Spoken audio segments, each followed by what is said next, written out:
Hello friends, आज इस video में हम बात करेंगे कि CSF राइनोरिया क्या होता है। अगर किसी की नाक से बिना किसी कारण के थोड़ा झुकने पर ही पानी जैसे ड्रॉप्स गिरते हैं और उनको सर्दी जुकाम या एलर्जी से रिलेटेड कोई और सिम्टम्स नहीं है, तो ये CSF राइनोरिया हो सकता है। इस तरह की लीकेज में ज़्यादातर पानी नाक के एक हिस्से से ही ड्रॉप होता है, जबकि जुकाम में दोनों तरफ से पानी जैसे ड्रॉप्स निकलते हैं। इसके अलावा CSF राइनोरिया के केसेस में थोड़ी सी स्ट्रेनस एक्टिविटी से भी पानी निकल सकता है। तो ये कुछ चीज़ें हैं जिसके आधार पे हम अंदाज़ा लगा सकते हैं कि ये जुकाम के अलावा कुछ और प्रॉब्लम है। यहाँ ये जानना भी ज़रूरी है कि CSF आखिर होता क्या है।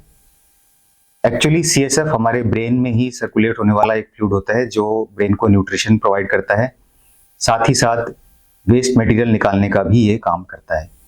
यही ब्रेन का फ्लूइड जब नाक से लीक होने लगता है तो उस बीमारी को CSF राइनोरिया कहते हैं।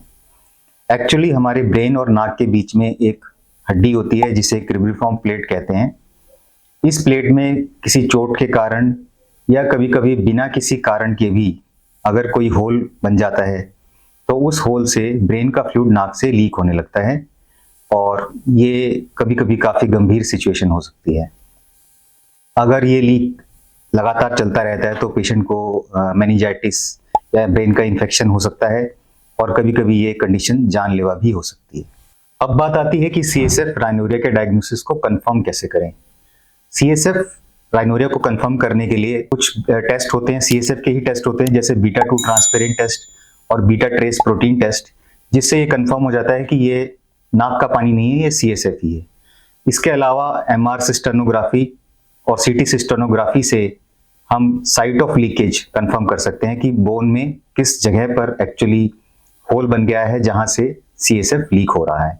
तो इन टेस्ट के द्वारा हम CSF राइनोरिया का डायग्नोसिस कंफर्म कर सकते हैं। इलाज की बात करें तो CSF राइनोरिया के लिए नाक से दूरबीन या एंडोस्कोप के द्वारा एक सिंपल सा ऑपरेशन करके इस बीमारी का इलाज किया जा सकता है। एंडोस्कोप से सबसे पहले CSF लीक की साइट को लोकेट किया जाता है और उस होल को फैट और ग्लू से ब्लॉक कर दिया जाता है। करीब 1 से 1.5 घंटे का ये ऑपरेशन होता है और इसके रिजल्ट्स काफ़ी अच्छे रहते हैं। जनरली ये ऑपरेशन न्यूरोसर्जन या ENT सर्जन द्वारा किया जाता है। क्योंकि ये नाक से ऑपरेशन होता है तो सिर में कोई चीरा या कट नहीं लगता है और बोन में भी कोई कट नहीं लगता है, जिससे पेशेंट की रिकवरी भी काफ़ी फास्ट होती है।